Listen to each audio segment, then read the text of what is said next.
How to get the gold notes on Instagram. Hello everyone, my name is Smile and in this video I'm gonna show you how we can get the gold notes on the Instagram. So before that, make sure your Instagram is installed and updated to the latest version. Go to the Google Play Store or App Store and make sure it is updated.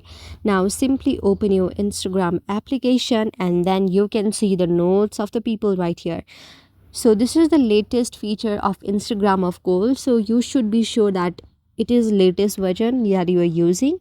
Now what you can simply do is go to the notes section and then you will only get the golden note only if you write, for example, if you write I love gold and then you share it, then the golden note will be updated and available and visible only if you have updated the latest version. So it cannot be visible in mine, so I should be update the latest version, or maybe the Instagram does not right now support this very feature, so you should see that as well. And if you include the gold word on your note, then it will be gold there.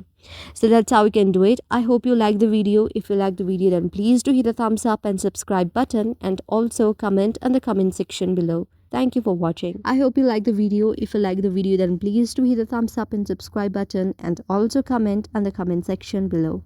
Thank you for watching.